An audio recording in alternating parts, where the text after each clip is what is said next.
Did your grandma ever serve those vintage side dishes that made every meal feel like an event, no matter how strange they looked? Back then, they filled church halls and Sunday plates with comfort and pride. When did those family favorites become punchlines? And what does that say about us? Jell-O. Ambrosia salad was more than just dessert. It was a centerpiece. Every table from church basements to family picnics had at least one bowl shimmering under the lights, layered in colors only mid-century America could love. Lime green, strawberry red, and pastel pinks all trapped fruit cocktail, marshmallows, and shredded coconut in a wobbling dream of sweetness. Housewives guarded their gelatin ratios like state secrets, swearing their mixture set faster, brighter, or smoother than the neighbors. It was light, it was cheap, and it felt modern, a miracle of processed convenience. The word ambrosia hinted at something heavenly, but the taste was pure nostalgia. The sweetness of canned fruit, the cool bounce of gelatin, the faint chill of a refrigerator humming on a summer afternoon. For kids, it was a reward. For adults, it was pride. Some claimed it was salad. Others knew better. But in a world learning to trust instant food, this wobbly bowl became a cultural handshake, the symbol of how America could turn sugar and science into comfort. Even if it melted too fast in the heat, nobody cared. It was family, it was color, and it was the sweet sound of spoons clinking against glass bowls while the world outside hurried forward. Green bean casserole didn't just show up at dinner, it announced the holidays. The sound of cans cracking open, the hiss of mushroom soup hitting a pan, and that final scatter of crispy onions made every kitchen smell like celebration. In the 1960s, this dish was everywhere, from suburban potlucks to church buffets. It was born in a test kitchen, a creation of convenience meant to make vegetables exciting again, or at least edible to a picky crowd. Campbell's Soup made sure of that, printing the recipe on every label like gospel. The green beans, usually overcooked and soft, found redemption in that creamy mushroom sauce and golden onion crunch. It was science disguised as tradition, a recipe that made canned goods feel like home-cooked love. Even if it was never truly fresh, it was familiar, and that mattered more. Grandmothers called it a casserole, but what it really was a reminder that good taste sometimes comes from a can. Families built memories around it, kids fought for the corner scoop, and for a moment the modern world and old-fashioned comfort met halfway. It might not look elegant, but one bite and everyone at the table remembered why it never left the holiday rotation. Molded tomato aspic was a dish that dared you to look twice and maybe reconsider. Bright red, glossy, and jiggling like something from a science fair, it was supposed to be salad but looked like sculpture. Housewives of the 1950s called it elegant, though many guests politely pretended otherwise. Tomato juice thickened with gelatin, flecked with celery or green olives, and chilled in a ring mold.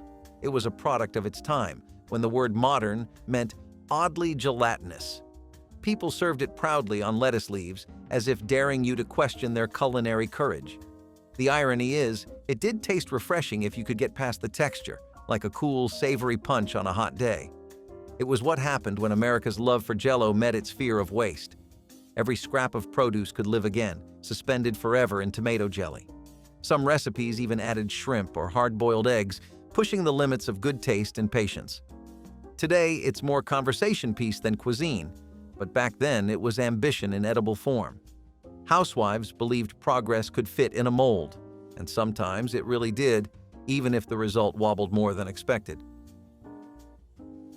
Lime gelatin cottage cheese salad was the moment sweet and savory met in a green, jiggly handshake. Picture this: bright lime Jell-O blended with cottage cheese, crushed pineapple, and sometimes even mayonnaise. It sounds like a dare, but in the mid-century kitchen, it was pride on a platter. Housewives clipped the recipe from magazines and swore by its refreshing charm. It was the kind of dish that said you were both thrifty and creative, able to turn pantry leftovers into something fancy.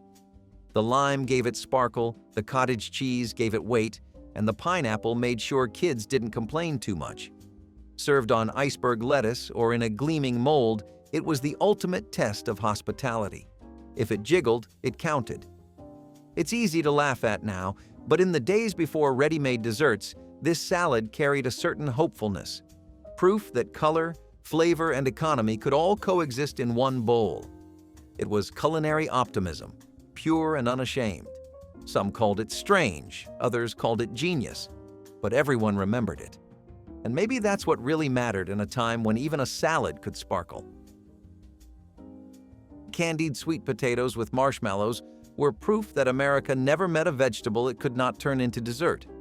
Golden orange slices baked in syrup, topped with soft white marshmallows that toasted just enough to form a sugary crust.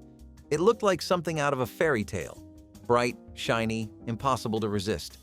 On Thanksgiving tables everywhere, this dish was more about nostalgia than nutrition. Families expected it, grandmothers perfected it. The smell of caramelized sugar and buttered yams filled the air long before anyone carved the turkey. It was sweet, it was sticky, and it was comfort in pure form. People might pretend to make it for the vitamins, but everyone knew better. It was childhood on a plate, the edible memory of holiday laughter and second servings. In a decade when life was about doing more with less, this dish said otherwise. Sometimes excess was the point. You could almost measure a family's spirit by how golden their marshmallows came out. And when everyone leaned back in their chairs, plates empty and hearts full, you could bet this dish was the one they remembered most. Macaroni salad with Miracle Whip was the summer anthem of every small-town gathering. Cold pasta mixed with sweet dressing, diced pickles, and maybe a little onion if you were daring. It sat proudly beside fried chicken and baked beans, a creamy, cheerful presence that said, "Welcome." This was food meant for community, block parties, church suppers, 4th of July cookouts. No one cared if it came from a box mix or grandma's old Pyrex bowl. It was the spirit that counted. The secret ingredient, Miracle Whip, wasn't mayonnaise. It was optimism in a jar. Tangy, light, and oddly addictive, it made even the simplest ingredients sing. Every bite had a balance of memory and comfort, the taste of laughter echoing off porches and picnic tables. It was quick to make, easy to share, and impossible to improve upon. Sure, some recipes got wild, ham chunks, peas, even raisins. But at its heart, this was the American dream in salad form. It brought everyone together, no matter how hot the day or how small the town. And long after the paper plates were tossed, that creamy sweetness lingered like a fond goodbye. Pineapple cheese casserole was one of those southern miracles that sounded wrong but felt right. Sweet pineapple chunks baked under a layer of sharp cheddar and buttery cracker crumbs. It was a dish that lived somewhere between dessert and side dish. It first appeared in church cookbooks, where the faithful found joy in mixing sugar with salt and calling it Sunday comfort. The contrast was the magic, the tang of cheese against syrupy fruit, the crunch of crackers over melted sweetness. You could find it at weddings, funerals, and potlucks alike, anywhere people gathered to eat and remember. It was warmth on a plate, a recipe that refused to fit neatly into categories. In a world that often wanted things tidy and proper, this casserole was unapologetically odd, but it worked. People loved it not just for the flavor, but for the feeling. It was homemade love with a rebel streak.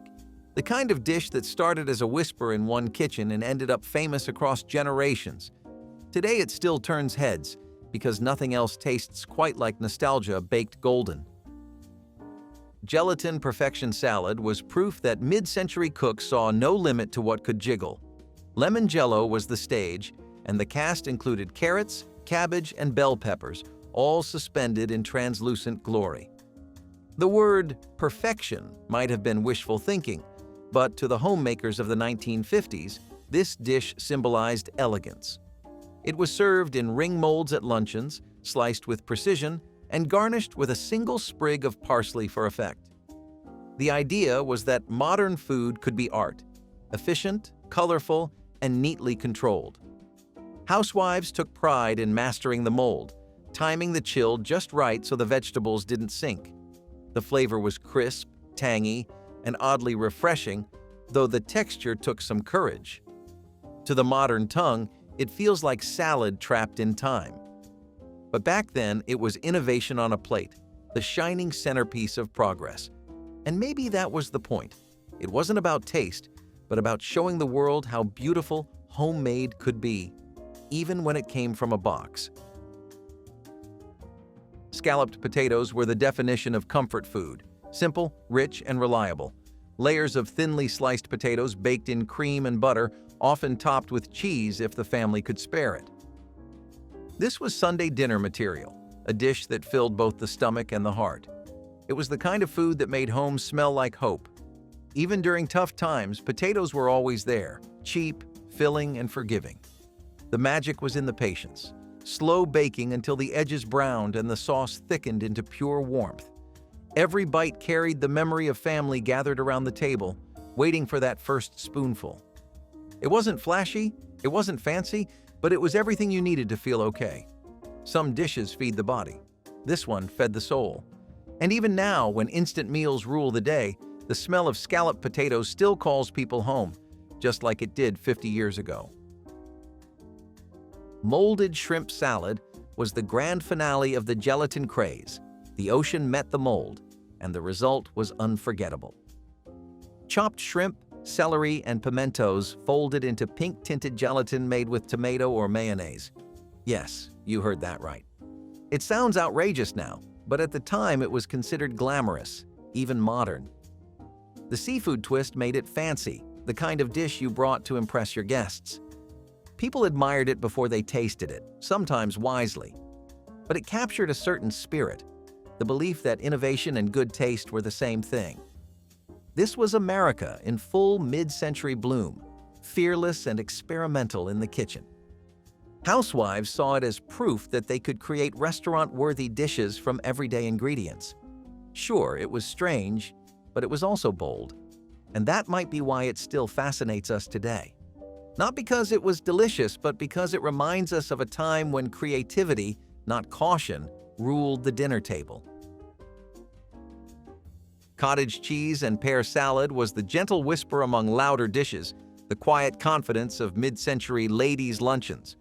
One half of a canned pear rested like a jewel on crisp lettuce, topped with a perfect scoop of cottage cheese, often crowned with a cherry for color. It was simple, elegant, and healthy. 3 words that ruled every homemaker's dream in the 1950s. The contrast of creamy, salty cheese against sweet, syrupy fruit made it strangely satisfying. In an era when women were told to eat light, this dish became both virtue and victory. You could serve it with pride at bridge club or enjoy it alone on a sunny porch. The plate didn't need heat or effort, just grace. For many, it symbolized a life of balance between indulgence and restraint, sweetness and discipline. Even if the canned fruit came from the pantry, the presentation felt fresh, proper, and full of charm. Today, it might look like diet food from another planet, but back then, it was sophistication in its simplest form. One bite, and you understood exactly what mid-century America thought refined tasted like. 3-bean salad was the make-ahead miracle of the refrigerator age. Lima, kidney, and wax beans tossed in vinegar dressing. It was tangy, colorful, and proud of its simplicity.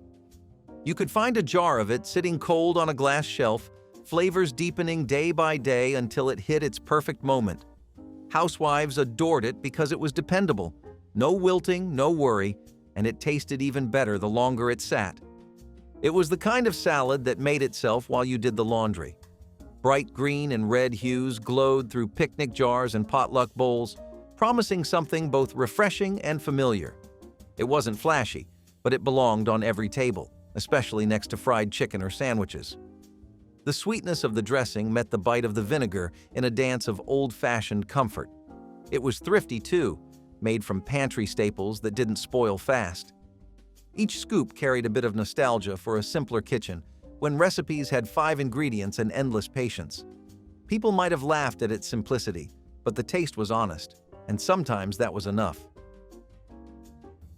Pea and cheese salad was the sound of a plastic lid popping off a Tupperware bowl at every family reunion.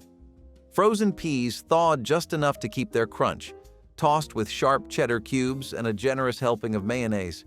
It was green, creamy, and bright, the color of American optimism in salad form. No one called it gourmet, but it had heart. The sweetness of the peas met the salt of the cheese in a combination that never failed to win over a crowd. For busy mothers, it was a godsend. No cooking, no stress, just stir and serve. You could count on it to hold up through hours on a picnic table, still cold and crisp under the summer sun. It might not have looked delicate, but it always disappeared first. Somewhere between comfort food and convenience, this dish captured the magic of the Tupperware era, where leftovers had glamour and simplicity was a selling point. Even today, the memory of that creamy green salad can make people smile, because it wasn't just food, it was togetherness in a bowl. Creamed spinach proved that vegetables could be indulgent too. Before it became a steakhouse side, it was a proud home recipe, simple, buttery, and rich enough to make even picky kids take a bite. Fresh spinach was rare, so most cooks relied on frozen bricks thawed and simmered down in milk and flour. The result was smooth, velvety, and deeply satisfying. It turned a humble green into something you could spoon like a treat. Housewives swore by it for Sunday dinners, serving it next to roast beef or baked chicken, confident it added a touch of elegance. The cream softened the bitterness, the butter added luxury, and the nutmeg or garlic, if you could spare it, gave it warmth. It was a way of saying that even rationing or modest budgets didn't mean plain food. This dish was soft, rich, and full of quiet confidence. Every bite tasted like home-cooked sophistication from a time when comfort came in shades of cream and green.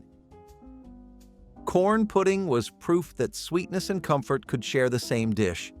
Part corn, part custard, and entirely heartwarming, it was baked until golden and tender inside. You could smell the butter before you even saw it, a creamy blend that straddled dessert and dinner. It started in rural kitchens where corn was cheap, plentiful, and beloved. Milk, eggs, sugar, and cornmeal turned it into something that felt like home in every bite. It held families together during holidays, potlucks, and even lean times. The spoon would glide through the soft middle, steam rising in curls that carried the scent of nostalgia. It was a dish that didn't need fancy ingredients, just care and patience. Some versions leaned sweet, others savory, but they all tasted like kindness. When it came out of the oven, bubbling at the edges, people gathered before the table as if drawn by memory itself. Corn pudding wasn't just food. It was comfort disguised as tradition. 7-layer salad was visual art in a bowl. Lettuce, peas, eggs, bacon, cheese, onions, and dressing stacked high in glass so every color showed through. It was abundance on display, an edible rainbow made for parties and potlucks. The first scoop always ruined the layers, but that was half the fun. Every bite delivered crunch, cream, and salt in perfect harmony. It was modern, it was pretty, and it looked like prosperity. Housewives made it to impress, to show that even simple food could feel grand. The creamy mayonnaise dressing tied it all together, coating each ingredient in comfort. It was a dish that celebrated freshness, even if most of the ingredients came from cans or bags. You could say it was America's answer to edible pride, a little over the top, but joyfully so. To this day, its bright colors and crowd-pleasing flavor make it one of those recipes no one dares to truly change. Cabbage slaw with pineapple turned something ordinary into a tropical dream. Crunchy shredded cabbage mixed with sweet pineapple chunks and a tangy dressing. It was summer in a bowl.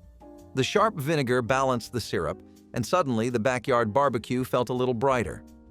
It was practical too, using up leftover cabbage and canned fruit before either could spoil. Housewives loved how it looked, colorful, refreshing, and cheap to make. The pineapple gave it a spark of cheer, the kind that made even hot days feel breezy. Served cold, it cut through heavy meats and starches, a flash of lightness amid comfort food. Every bite was crisp and playful, a reminder that good flavor could come from unlikely pairings. This dish showed that mid-century America wasn't afraid of fun, it just served it with mayonnaise. Baked macaroni and cheese with a breadcrumb top was the definition of home-style perfection. Before boxed mixes and instant packets, this was how macaroni and cheese earned its legend. Pasta boiled, drained, and baked in a bath of real cheese, milk, and butter until the top formed a golden crust that crunched with each bite. It was Sunday food, family food, the kind that filled kitchens with warmth and laughter. The breadcrumb topping wasn't just texture, it was the promise of love baked in. Even when money was tight, a handful of pasta and some old cheese could turn into a feast. Children called it comfort. Adults called it tradition. The bubbling sound as it came out of the oven was practically applause. It was simple, humble, and utterly American. The kind of dish that never goes out of style because it never forgot where it came from. Creamed pearl onions were the unsung heroes of the holiday table. Tiny, glossy onions simmered in a rich white sauce until they turned soft and sweet. They looked innocent but divided families. Some adored them, others prayed they'd stay on someone else's plate. Still, they were a symbol of occasion, served only when the tablecloth came out and candles were lit. The sauce, made of butter, milk, and flour, coated every pearl like porcelain. It was a dish of patience and care, peeling each small onion by hand before cooking. For homemakers, it was proof of dedication, a simple side elevated by time and tenderness. Love them or leave them, they represented the quiet beauty of mid-century cooking, thoughtful, steady, and always made from scratch. Sweet pickled beets were the taste of color itself, deep ruby slices glistening in syrupy vinegar. They stained every plate they touched, and nobody minded. The mix of sweet and sour made them both shocking and comforting. They started as a way to preserve crops, but soon became a table staple. Housewives took pride in their jars lined up like jewels in the pantry. Each one captured sunlight and season, ready to brighten even the dullest meal. Served chilled, they added tang to roasts and warmth to salads. They were messy, yes, but that was part of their charm. The flavor lingered, earthy and bold, reminding everyone that beauty could come from dirt and patience. In a decade obsessed with presentation, these beets stood proud, honest, vibrant, and unforgettable. Cornbread dressing was the heartbeat of every Southern holiday table. It started with day-old cornbread, crumbled fine and soaked in broth until soft enough to hold every flavor that came after. Celery, onions, sage, and butter turned humble leftovers into something that felt sacred.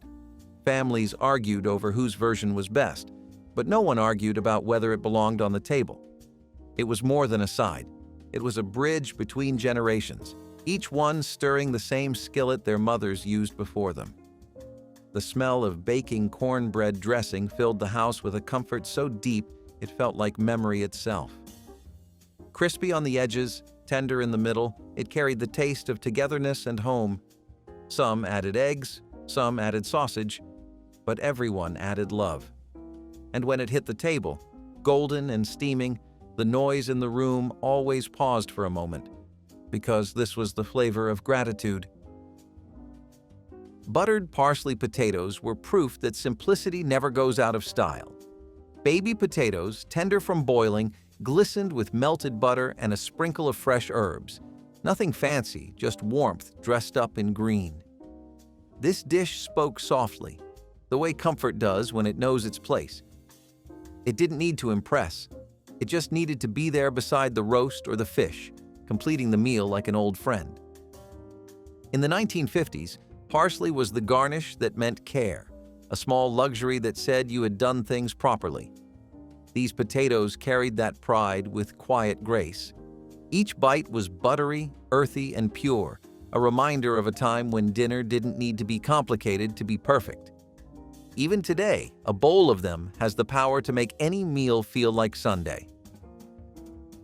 Glazed carrot coins turned a simple root vegetable into something bright and happy.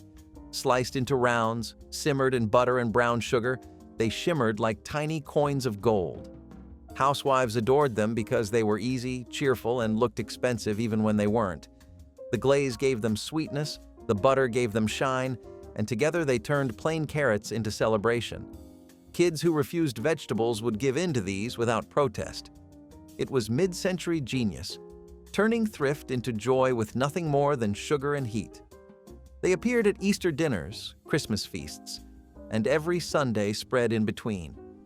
The smell was buttery and warm, the taste perfectly balanced between savory and sweet. They weren't just food. They were proof that good cooking could make anything feel special. And that shine on the plate? That was pride, plain and simple. Frozen cranberry salad was the glamorous chill of a mid-century refrigerator fantasy. Blushing pink from whipped cream and crushed fruit, it was poured into molds and served cold on lettuce leaves as if presentation alone could make it a meal. It towed the line between dessert and salad, a beloved confusion of sweet and tart. Housewives prepared it days in advance, freezing it in Tupperware trays for luncheons and church gatherings. Every bite was creamy, icy, and nostalgic, a cool contrast to the warm casseroles beside it. The cranberries added a sparkle, the whipped cream softened the tang, and the lettuce, well, it made people feel like they were eating healthy.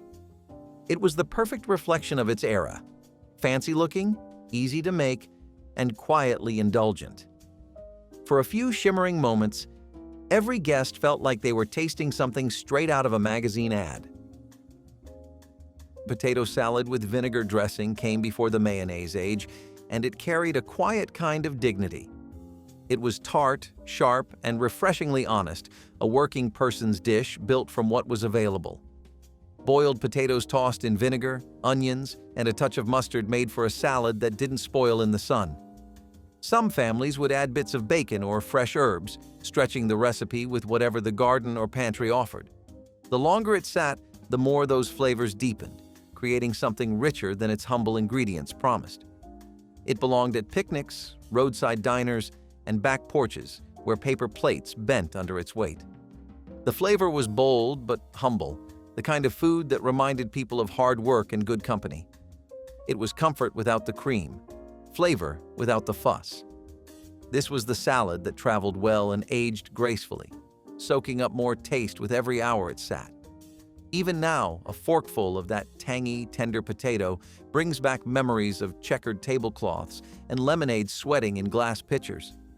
It was the past, perfectly preserved in vinegar. Cheesy broccoli rice casserole was the star of every potluck from the 1970s onward. Velveeta melted into something golden and gooey, binding tender broccoli and soft rice into a dish that felt both modern and homemade. It was the definition of comfort in a casserole dish, bright, creamy, and undeniably addictive. Some cooks snuck in diced chicken or mushrooms to make it heartier, while others topped it with crushed crackers for extra crunch. No matter the variation, it came bubbling out of the oven, smelling like warmth itself. The aroma filled entire community halls long before the first serving was scooped. Housewives loved it for its dependability. Kids loved it because it hid the vegetables under layers of cheese. It represented the new age of convenience, where processed food met heartwarming tradition halfway. Every bite was a warm reminder that food didn't need to be fancy to feel like love. And when the spoon scraped the last bit from the pan, you knew you had brought the right dish. Baked apples with raisins were the dessert of a generation that knew how to make sweetness stretch. Cored apples stuffed with brown sugar, butter, and a handful of raisins baked until the skins wrinkled and the air filled with cinnamon. They were soft, fragrant, and humble, proof that comfort didn't need frosting. Some cooks added crushed nuts or a splash of cider for depth, giving the syrup a rich caramel tone. Others spooned the warm mixture over oatmeal or biscuits, making breakfast feel like dessert. Served warm with a drizzle of syrup or a splash of cream, they felt both homely and indulgent. Grandmothers made them on cold evenings, the oven heat turning small kitchens into havens. The raisins swelled with sweetness, the apples melted into tenderness, and everyone at the table found silence for just a moment. It was old-fashioned magic, the kind of simple pleasure that modern life rarely leaves room for. The recipe barely needed measuring, just heart and timing. Every bite carried the memory of patience and the smell of home. Stuffed celery with pimento cheese was the fancy finger food of bridge clubs and living rooms filled with laughter. Celery sticks filled with bright orange spread looked sophisticated enough to serve with tea sandwiches and cocktails. The mix of sharp cheese, pimentos, and mayonnaise was smooth, tangy, and slightly addictive. A few daring hosts sprinkled paprika or crushed pecans on top, giving each bite an unexpected twist.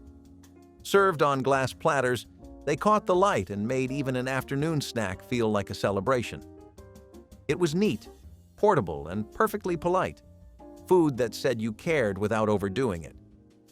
Housewives prided themselves on getting the filling just right, creamy but firm enough not to spill. Guests nibbled between games of cards or stories about the neighbors, savoring the crunch and the spice. It was social food, designed for company and compliments. Today it feels quaint, but one bite still carries that charming hum of mid-century civility.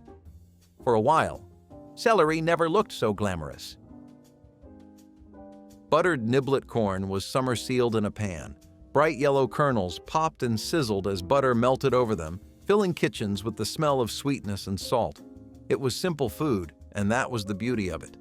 A pinch of sugar could make it taste like sunshine, while a shake of black pepper grounded it with a savory edge.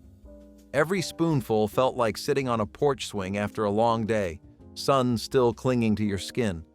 Whether fresh off the cob or poured from a can, it tasted like sunshine you could eat. Families served it beside fried chicken, meatloaf, or roast beef, an easy side that never disappointed. A sprinkle of salt, a pat of butter, and it became more than corn. It became comfort. Children adored it, parents depended on it, and no meal felt complete without it. Even the sound of it cooking was cheerful, a reminder that happiness didn't need a recipe. Mock potato salad made with cauliflower was a quirky child of the late 1970s diet craze. It promised all the comfort of the original without the guilt of starch or mayonnaise. Cauliflower stood in for potatoes, dressed in vinegar or light dressing, sometimes sprinkled with paprika for illusion's sake. Some home cooks mashed it for a smoother texture, while others left it chunky to trick the eye. The taste was lighter, but still rich enough to fool the heart into thinking it was the real thing. It was inventive, maybe even ahead of its time. Housewives chasing health trends served it proudly, half believing and half pretending it was just as good. Some loved it, others politely endured it, but everyone admired the creativity. It reflected a changing America, one counting calories instead of pennies, chasing wellness instead of fullness. The taste might not have fooled anyone, but it said something important. Even nostalgia learns to adapt. And in that way, it earned its quiet place on the vintage table. Wild rice pilaf was once considered an exotic and special side dish, particularly in the Midwest where wild rice was harvested locally.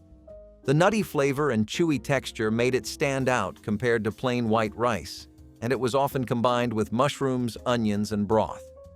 Pilaf was usually reserved for holidays, weddings, or Sunday dinners when something more refined was expected. Housewives appreciated that it looked elegant but was not overly complicated to prepare. Children often approached it with suspicion, unused to darker grains, but adults embraced its rich flavor and sense of novelty. As convenience rice products and boxed mixes grew in popularity, wild rice pilaf faded from everyday use. It became associated more with fine dining than family tables, losing its role as a celebratory household dish. Still, in the mid-century years, wild rice pilaf was a symbol of sophistication, showing how even modest kitchens could present something that felt worldly, special, and different from the daily routine of potatoes or bread. Shredded wheat tomato bake was one of those unusual dishes that turned a breakfast staple into something savory for dinner tables. Housewives would layer shredded wheat biscuits in a casserole dish, pour stewed tomatoes over them, and top it with grated cheese. When baked, the biscuits softened into a dense base that absorbed all the tomato flavor, while the cheese formed a golden crust. It was thrifty, creative, and surprisingly filling, making it a dependable addition for meatless nights. Children often raised eyebrows at the sight, but many families relied on it to stretch limited groceries. It carried a home-style charm, and was easy to put together using pantry items that were already on hand. Though it may sound odd today, shredded wheat tomato bake reflected the 1970s trend of experimentation in casseroles. It was practical, it was comforting, and it showed how resourceful cooks were in making the most of what they had. While forgotten now, it once carried a quiet sense of pride to Buffett's spreads, kitchen. Whether served plain or with a sprinkle of extra cheese or chopped chives, this dish remains a nostalgic favorite for those who remember the days of vintage comfort food. Orange Jell-O salad was a shining star of many a mid-century dinner spread, bringing a burst of sunshine to the table. This side dish combined citrusy gelatin with crushed pineapple or mandarin oranges, offering a sweet and tangy profile that refreshed the palate between heavier courses. The translucent orange hue gleamed under the dining room light, hinting at the fruity delight within. It was common to find recipes in Betty Crocker cookbooks encouraging creative additions like mini marshmallows, shredded coconut, or chopped nuts for added texture. The cool, wobbly nature of the Jell-O made it a playful contrast to the warm, savory mains. This salad was often served chilled, providing a moment of lightness and joy during meals where meat and potatoes dominated. Kids loved it for its sweetness and fun texture, while adults appreciated the nostalgia it evoked. Its simplicity made it a go-to for busy home cooks, and its bright flavor profile helped lift spirits, especially during winter months.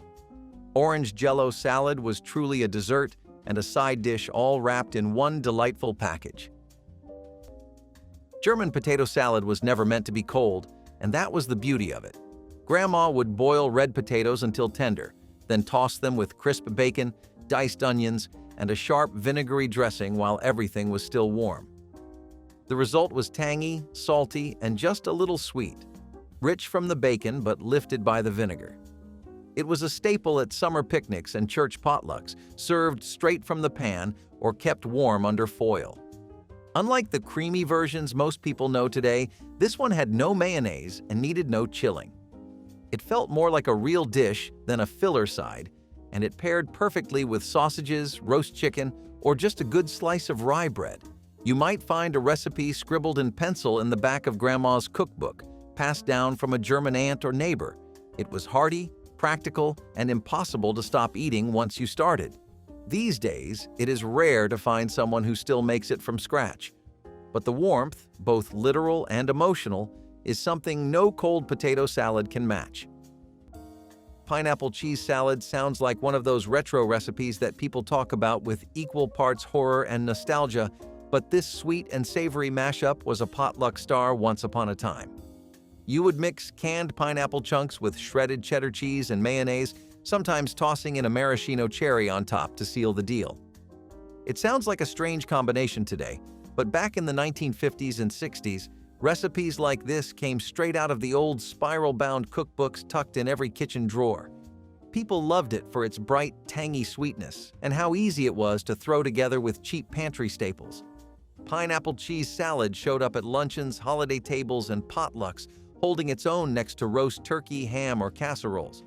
It might raise a few eyebrows now, but back then, that quirky little salad was a way to dress up a meal and bring something special to the table without spending a fortune. In its day, this strange, creamy creation meant you came prepared. Fried apples were once a familiar side dish in Southern homes, where fruit was often treated as part of the main meal rather than dessert. Sliced apples were sautéed in butter and sprinkled with sugar, cooked until tender and golden. The dish had a natural sweetness that made it popular with children, while still pairing well with savory foods like pork chops or biscuits. Housewives liked fried apples because they required no special equipment, just a skillet and whatever fruit was on hand. They worked especially well in autumn when orchards provided more apples than families could eat fresh. Leftover apples nearing spoilage could also be saved from waste by frying them, which fit the thrifty mentality of the time. The scent of apples cooking in butter filled kitchens with warmth and comfort, becoming part of many families' food memories. Although fried apples have mostly vanished from modern dinners, they remain one of those sides that defined regional tradition, a reminder of when practicality and sweetness blended seamlessly on the dinner table. Cucumber Bavarian cream was one of the most unusual molded salads of the 1970s. Cucumbers were pureed, blended with gelatin, and folded into cream before being poured into molds and chilled. The result was a pale green dish with a smooth texture and cool, refreshing flavor. It was often served in slices as part of buffet spreads, adding a quirky yet elegant note to the table. Guests were intrigued by its appearance, even if the flavor surprised them. Housewives liked it because it took a simple, inexpensive vegetable and transformed it into something striking. It was also considered refined, borrowing from European influences that were fashionable at the time. While the texture confused some diners, others found it light and refreshing. Cucumber Bavarian cream may sound peculiar now, but it showcased the 1970s willingness to experiment with ingredients and forms. It was playful, creative, and a reminder that even the humblest vegetable could become something entirely unexpected. Deviled potato salad put a zesty spin on the traditional potato salad by adding a tangy mustard-based dressing that packed a flavorful punch. This vintage recipe took boiled potatoes and tossed them in a dressing made with yellow mustard, mayonnaise, vinegar, and seasonings to create a vibrant and slightly spicy side dish. Betty Crocker cookbooks celebrated deviled potato salad for its bold taste and easy preparation, making it a favorite at picnics, barbecues, and family gatherings. The mustard gave the creamy salad a lively kick that contrasted nicely with the soft potatoes, adding excitement to a classic comfort food. Often garnished with chopped chives or paprika, this salad brought both color and flavor to the table. It was a dish that pleased crowds by balancing creamy, tangy, and savory elements, all while remaining simple enough for home cooks to prepare in advance.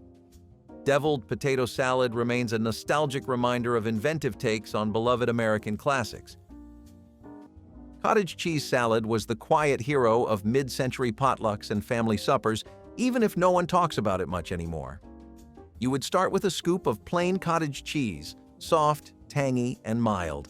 Then fold in fruit like pineapple, sliced peaches, or even chopped tomatoes, depending on the occasion.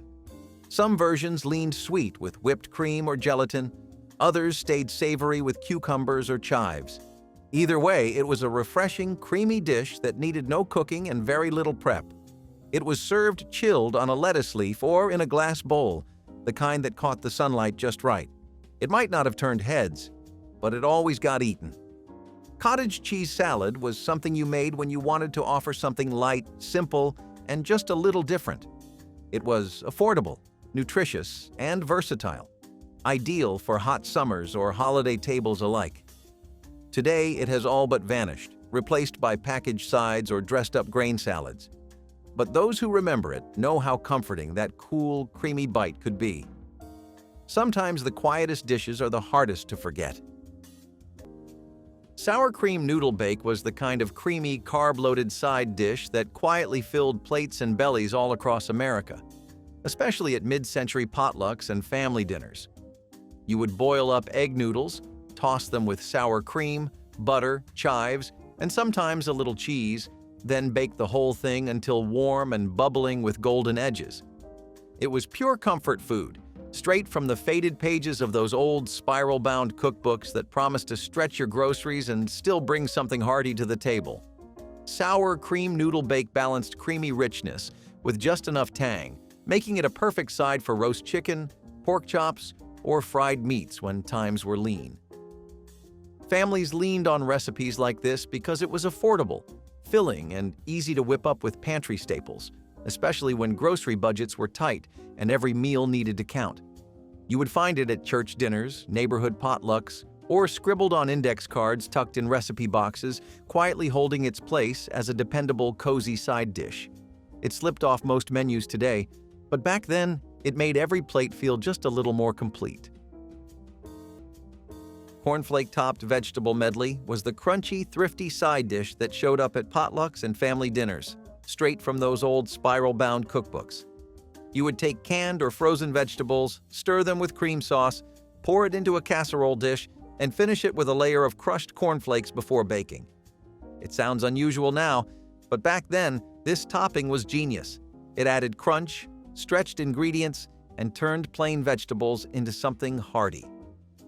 Cornflake-topped vegetable medley earned its spot at the table because it made basic produce feel dressed up enough for guests or holidays. It sat proudly next to meatloaf, roast turkey, or ham, offering crispy contrast to heavier mains. Families loved it for how easy it was to throw together, how well it traveled to potlucks, and how much kids liked the crunchy topping. You hardly see it now, but back then, that golden cornflake crust meant you brought your best, even when groceries were tight. It proved simple ingredients could still make a meal feel special and complete. Potato puffs made thrifty use of leftover mashed potatoes, turning them into something crisp and golden that families looked forward to. Housewives mixed mashed potatoes with eggs, flour, and seasonings, shaping small patties that were fried until light and fluffy. The result was a side dish that stretched yesterday's dinner into something new and satisfying. Children loved the crunchy exterior and soft interior, which made them more exciting than plain mashed potatoes. Potato puffs fit well into a culture that wasted nothing, transforming scraps into a dish worth celebrating. They were often served at family suppers or church gatherings where plates of these little bites disappeared quickly. Some recipes added cheese, onions, or herbs when available, but the basic version remained a staple because of its simplicity. Over time, boxed potato mixes and convenience foods replaced the ritual of making them at home. While rarely seen today, potato puffs once symbolized resourcefulness, proving that even the humblest leftovers could be transformed into a comforting family favorite without spending much at all. Mock crab salad was the thrifty answer for families who wanted the sophistication of seafood without paying seafood prices. The recipe appeared often in budget cookbooks, calling for shredded vegetables like cabbage or zucchini mixed with mayonnaise and seasoning to mimic the look and texture of crab. A splash of vinegar or lemon juice added tang, while paprika or celery seed provided color and flavor. Served chilled, it was spooned onto lettuce leaves or stuffed into tomatoes, making it look fancier than it really was. Housewives loved it because it gave the illusion of serving something indulgent while costing only pennies. It worked well as a potluck dish since it could be prepared in large batches and kept cool until serving time. For families, it was a playful way to bring variety to the table when fish was out of reach. Though it has mostly disappeared today, mock crab salad captures the spirit of resourceful 1970s cooking, where appearance and ingenuity counted for just as much as actual ingredients. Glazed pearl onions were a beloved holiday side dish that brought sweetness and elegance to many mid-century tables. These small, tender onions were gently cooked in butter and brown sugar until perfectly caramelized, their natural sweetness enhanced by the rich glaze. The result was a dish that offered both a soft texture and a shiny, inviting coating, making it a standout accompaniment for roasted meats and festive dinners. Betty Crocker cookbooks often included this recipe, praising its simple ingredients and impressive flavor. Glazed pearl onions were considered a luxurious yet accessible way to add a touch of sophistication without complicated preparation. Their subtle sweetness balanced savory mains, making them a favorite during Thanksgiving and Christmas meals. The buttery glaze clung to every bite, creating a harmony of flavors that felt both indulgent and comforting. It was a dish that could elevate any holiday spread, yet remain easy enough for home cooks to prepare with confidence. Dilled green beans were crisp, cold, and full of bite, the kind of dish that cut through a heavy meal and made you feel a little more awake. Grandma would blanch fresh green beans just until tender, then toss them in a marinade of vinegar, sugar, water, and plenty of fresh dill. Sometimes there was garlic too, or a few mustard seeds, but the real star was always the dill. The beans would soak overnight in the fridge and be served chilled the next day, usually from a glass bowl with little drops of condensation on the rim. They were bright, tangy, and a little bit sharp, perfect next to meatloaf, pork roast, or even a big baked potato. Dilled green beans were common in summer when the garden gave more than you could eat in one sitting. They were refreshing, frugal, and quietly sophisticated. Not quite a pickle, not quite a salad, just their own thing entirely. These days, they have almost vanished from potlucks and picnics, but the flavor still lingers if you ever get the chance to taste it again. Hot bacon spinach salad was the hearty side that disappeared when lighter, trendier salads took over, but back then, it was a real crowd pleaser. You tossed fresh spinach with onions and poured warm bacon grease and vinegar dressing over the top so everything wilted down into tangy, savory perfection. It sounds decadent because it was, and it balanced out roast meats, casseroles, or whatever you were stretching that night. Recipes like this filled cookbooks from the 1940s to the 60s when families turned humble staples and garden greens into something satisfying. Hot bacon spinach salad was a smart way to use greens before they wilted and bacon grease before it went to waste. You would find it at church suppers, family dinners, or tucked in handwritten recipe cards, quietly filling plates. It faded off most tables today, but back then, this rich, tangy salad was one more trick for turning basics into something worth savoring. Peach cottage cheese ring was the light, fruity side that felt fancy enough for luncheons and church gatherings, but came from pure thriftiness. You would mix cottage cheese with gelatin, chill it in a mold, and serve it sliced with canned peach halves nestled in the center. It looked polished, used pantry staples, and added sweetness to a plain meal. Recipes like this popped up everywhere from community fundraisers to backyard picnics, adding color and a little protein to the table when produce was scarce. Peach cottage cheese ring balanced between salad and dessert, offering a cool, refreshing break from heavier dishes like fried chicken, meatloaf, or casseroles. Families leaned on molded salads like this to stretch groceries and make meals feel complete. It might sound quirky now, but back then, seeing that glossy, fruit-topped ring on the table meant your hostess brought care to the meal, no matter the grocery budget. It was simple, thrifty, and filled with quiet kitchen pride from a time when every dish had to count. Harvard beets were a sweet and sour side dish that reflected the Midwestern love of hearty, simple foods. Beets were simmered in vinegar, sugar, and butter until tender, then thickened into a glossy sauce. The balance of tangy and sweet flavors made them stand out among plainer vegetables. They were inexpensive, easy to prepare, and filling, which made them a regular presence at supper tables. Housewives often turned to this recipe when other vegetables were scarce, since beets stored well and were available throughout the year. Children sometimes resisted the strong flavor, but adults valued their versatility and nutrition.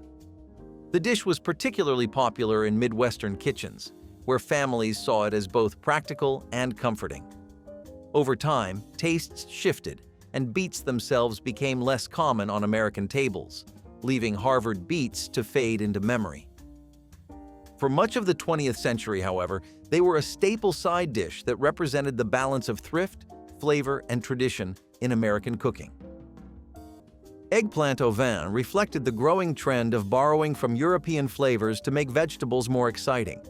Sliced eggplant was layered in a baking dish, drenched with red wine sauce and baked until soft and savory. It was a side dish that carried richness and a touch of sophistication, offering something different from the heavy casseroles that dominated the era. Housewives liked it because it transformed a plain vegetable into something impressive without requiring expensive meat or cheese. The red wine gave it a bold flavor that set it apart, making it a conversation piece at dinner parties. Eggplant au vin was often paired with roasted chicken or beef, but it was strong enough to hold its own as a main for lighter meals. Though eggplant was not always a favorite among children, the sauce made it more approachable for adults. It represents the 1970s curiosity with international flair, a time when American cooks wanted to feel worldly without straying too far from comfort. Eggplant au vin is rarely seen today, but it once carried quiet elegance into everyday kitchens. Cheese and pineapple skewers were a fun and flavorful appetizer side that perfectly blended sweet and savory notes. Cubed cheese, often cheddar or a mild American variety, was paired with juicy pineapple chunks on toothpicks, creating bite-sized delights that were both refreshing and rich. This combination featured prominently in Betty Crocker cookbooks as a party favorite and an easy-to-prepare hors d'oeuvre. The sharpness of the cheese contrasted with the tropical sweetness of the pineapple, making every bite a balanced explosion of flavors. These skewers were popular at potlucks, holiday gatherings, and casual get-togethers, offering a colorful and attractive option that was simple yet sophisticated. The ease of assembly made them a go-to for hosts wanting to impress without fuss. Their combination of textures, creamy cheese and juicy fruit, made for an unexpectedly delightful treat that could easily double as a side dish or a snack. Jellied cabbage salad might sound like a dare today, but in Grandma's kitchen, it was a dish of pride. This was not some jiggly dessert. This was savory gelatin, made with cabbage, carrots, vinegar, and sometimes a hint of onion or celery. The gelatin was clear and firm, often made with tomato or lemon juice instead of just water. The vegetables were suspended in it like little windows into the garden. It was served cold, sliced into neat squares, and always had a place at the table during luncheons or church dinners. Some versions were topped with mayonnaise or set into ring molds with a little lettuce garnish in the center. You had to have grown up with it to understand why it mattered.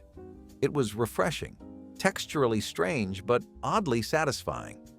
Today, we turn our noses up at savory gelatin, but back then, it was a sign of effort and hospitality, a dish that took time, not shortcuts.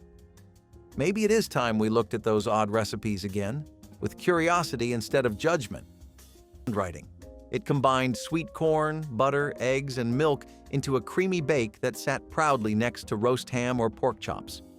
It was easy, affordable, and filled bellies, making it a go-to for potlucks, church suppers, and holidays. The top baked up golden brown, the inside stayed soft and rich, and every bite reminded you how folks pulled meals together from what they had. Corn pudding casserole carried meals through tough times, earning its place in kitchens from the Depression to the 70s. You do not see it much now, but back then, that creamy baked corn meant comfort on a plate. Wilted lettuce salad with vinegar dressing was the forgotten side dish that brought warmth, tang, and a little bacon grease magic to family tables all across the South. You would take fresh lettuce, usually straight from the garden, pour hot bacon drippings mixed with vinegar, sugar, and a pinch of salt over the top, and watch the greens wilt down into tender, flavorful bites. It sounds odd to serve salad that way today, but back then, this was comfort food at its finest. Families leaned on recipes like this to use up garden produce, stretch ingredients, and add a hearty, savory side to meals without spending extra money. Wilted lettuce salad was a regular at potlucks, Sunday suppers, and backyard gatherings, sitting proudly next to fried chicken, biscuits, or whatever main dish folks scraped together. You could dress it up with sliced onions, hard-boiled eggs, or crumbled bacon when you had extra to spare. Pickled beets and eggs were once a pantry staple in rural households, bringing both color and nutrition to the family table. Hard-boiled eggs were stored in jars with beets, vinegar, sugar, and spices, creating a striking pink hue and tangy flavor. This dish was practical because it kept well without refrigeration, making it ideal for farm families or those with limited storage. The flavor was bold and unusual, with the eggs taking on the sweetness and acidity of the beet brine. Children often found them strange, but adults enjoyed their brightness as a change from plain sides. They were especially popular in Pennsylvania Dutch kitchens, where they carried cultural significance. The dish required little effort and used inexpensive ingredients, which was valuable during rationing years. Though rarely seen on tables now, pickled beets and eggs were once an essential reminder of frugality, resourcefulness, and the joy of adding color and flavor to otherwise simple meals during the mid-century years. Cold beet borscht cups brought an unusual European influence into American kitchens of the 1970s. Beets were boiled, chilled, and pureed into a cold soup flavored with vinegar, dill, and sometimes sour cream. Instead of serving it in bowls, housewives poured it into small cups, offering it as a quirky side or appetizer. The vibrant magenta color made it striking, and its refreshing taste stood out at summer gatherings. While not everyone embraced its earthy flavor, those who did found it invigorating, especially when paired with bread or crackers. Cold beet borscht cups reflected the era's willingness to experiment with international dishes, even if they seemed unusual on American tables. They were considered refined in some circles, a nod to cosmopolitan tastes during a decade of culinary curiosity. For families, they offered variety and a sense of something different from the usual casseroles and gelatin salads. Today, they seem nearly forgotten, but they once represented the adventurous spirit of 1970s kitchens. Baked parsnips with honey was a sweet and warming side that showcased roasted parsnips glazed with honey and herbs for a unique vintage flavor. This dish appeared in Betty Crocker cookbooks as a comforting root vegetable recipe that turned humble parsnips into a subtly sweet, caramelized delight. The parsnips were peeled, sliced, and baked until tender, then drizzled with honey and sprinkled with herbs such as thyme or rosemary to add fragrance and depth. The honey enhanced the natural sweetness of the parsnips, creating a rich glaze that coated each bite with warmth and flavor. Served alongside roasted meats or poultry, this side brought a touch of elegance and seasonal comfort to the table. Baked parsnips with honey captured the mid-century love for transforming simple vegetables into memorable dishes through the magic of roasting and glazing. It remains a nostalgic favorite for those seeking a sweet and savory vegetable accompaniment with old-fashioned charm. If these vintage side dishes stirred up a memory, or maybe just your appetite, tell us which one you'd dare to try. Give that like button a little love, and join us by subscribing for more trips down the tastiest lanes of history.